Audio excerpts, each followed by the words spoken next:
அன்பு ஆன்மீக தமிழ் அன்பர்களே நண்பர்களே, உங்கள் அனைவருக்கும் தமிழ் யூடியூப் சேனலின் இனிய தமிழ் வணக்கம். தாய்மொழியால் இணைவோம், தாய்மொழியை வளர்ப்போம். வாழ்க தமிழ், வளர்க தமிழ். நமது சேனல் ஆன்மீக பதிவில் இன்று முதல் சைவ சமய 12 திருமுறைகளில் 1 முதல் 7 திருமுறைகளாக வருகின்ற தேவாரம் என்ற திருமுறையை ஒவ்வொன்றாக மூலமும் உரையுமாக அளிக்க உள்ளோம். இதுவரை 12 திருமுறைகளில் 8ஆம் திருமுறையான மாணிக்கவாசகர் அருளிய திருவாசகம், 10ஆம் திருமுறையான திருமூலரின் திருமந்திரம், 12ஆம் திருமுறையான சேக்கிழார் அருளிய பெரிய புராணம் ஆகியவற்றை மூலமும் உரையுமாக ஒவ்வொன்றாக அளித்து வருகின்றோம்.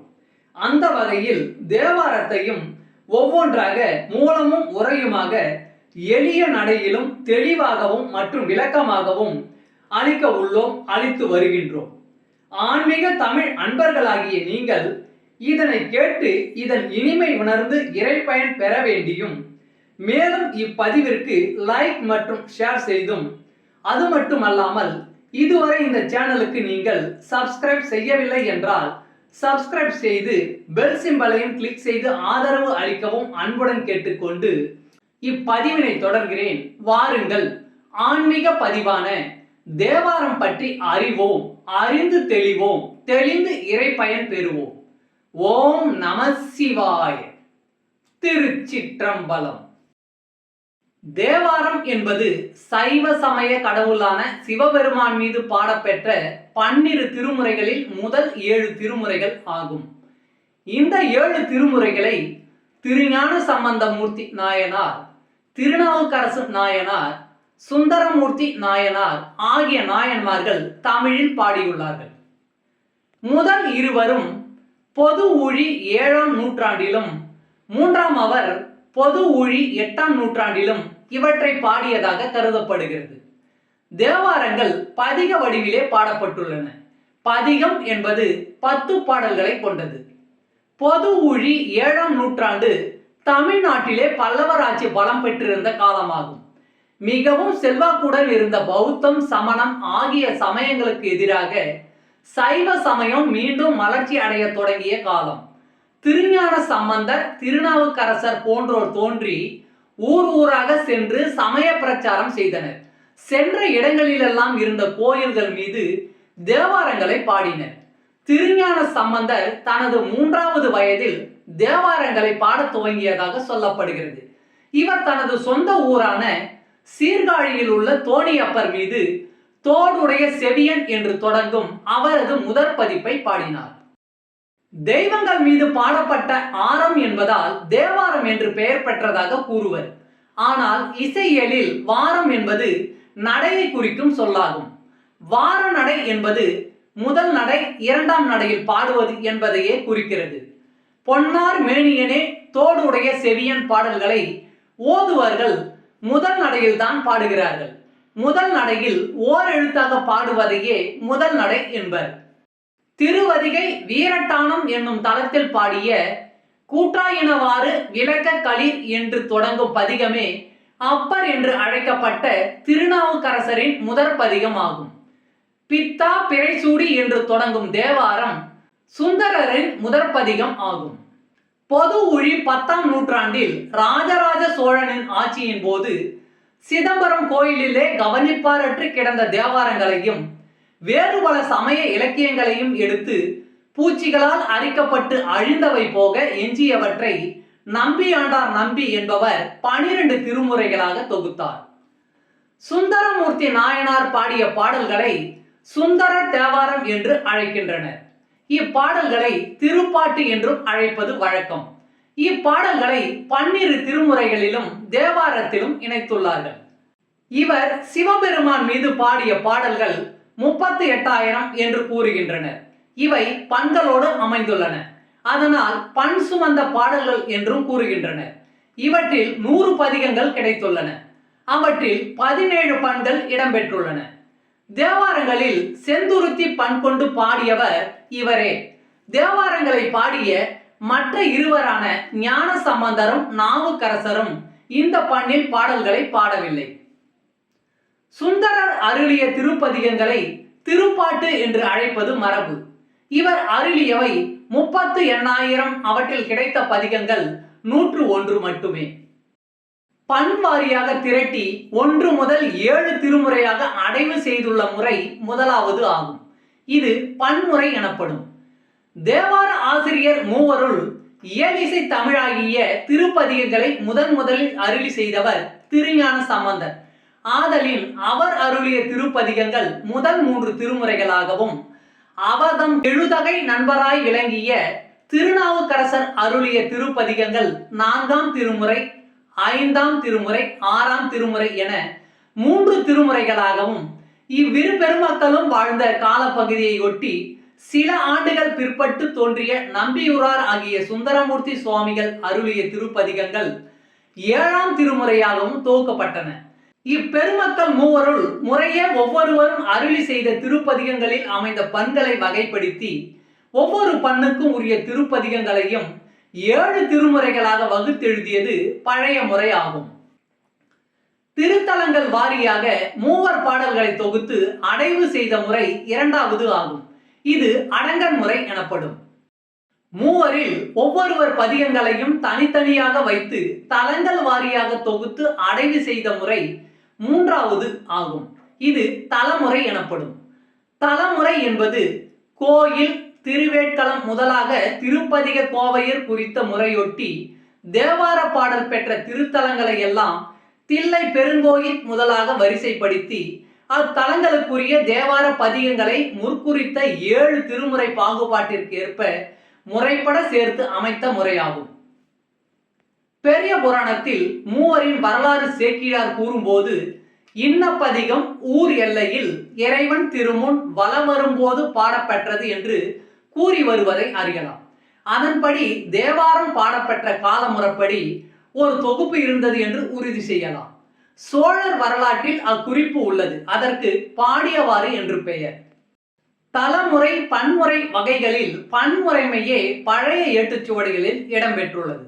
மூவர் தேவார பதிகங்களை 7 திருமுறைகளாக பகுத்து வழங்கும் திருமுறை பகுப்புக்கு அடிப்படையாக அமைந்தது இப்பன்முறைமையே என கருதல் பொருந்தும். பன்முறைமையாகிய இதனை ஆதாரமாக கொண்டு நோக்கினால்தான் மூவர் திருப்பதிகங்களையும் முதல் 7 திருமுறைகளாக பகுத்து வழங்கிய நம் முன்னோரது பகுப்பு இனிது விளங்கும். தேவார திருப்பதிகங்களை தலமுறையில் அமைத்து பயிலும் வழக்கம் பிற்காலத்தில் தோன்றியதெனவே கருத வேண்டியுள்ளது. மூர்த்தி தலம், தீர்த்தம் என்பவற்றை முறையே கண்டு வழிபடும் விருப்புடைய சிவநேச செல்வர்கள் தாம் வழிபட விரும்பிய ஒவ்வொரு தலத்திற்கும் அமைந்த தேவார திருப்பதிகங்கள் முழுவதையும் நாள்தோறும் முறையே பாராயணம் செய்ததற்கு ஏற்ற வண்ணம் முறைப்படுத்தப்பெற்றதே இத்தலமுறைமை பகுப்பாகும். இப்பகுப்பு தில்லை பெருங்கோயிலை முதன்மை திருத்தலமாக கொண்டு அமைந்திருப்பது தேவார ஆசிரியர் மூவர் திருவுள்ளத்திற்கும் ஏற்புடையதாகும். இது சிவத்தலங்கள் எல்லாவற்றிற்கும் முதலில் வைத்து போற்றத்தகும். சிறப்புடைய திருத்தலம் என்ற நோக்கத்துடன் தில்லை பெருங்கோயிலை பற்றி அம்மூவரும் உளமோந்து பாடிய திருப்பாடற் குறிப்புகளால் நன்கு புலனாகும்.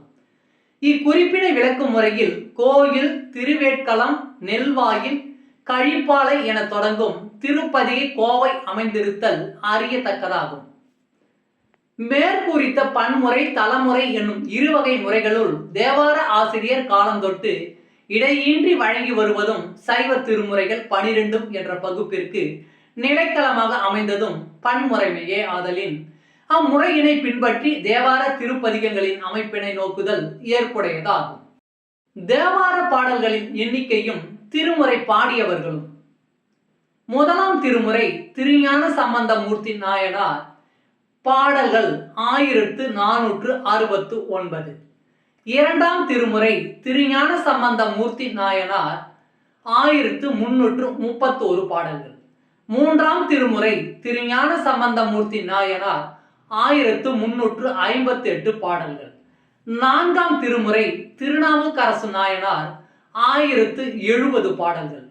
5ஆம் திருமுறை திருநாவுக்கரசு நாயனார் 1015 பாடல்கள். 6ஆம் திருமுறை திருநாவுக்கரசு நாயனார் 981 பாடல்கள்.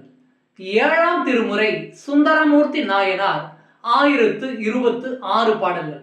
மொத்தம் 8227 பாடல்கள் இதில் அமைந்துள்ளன.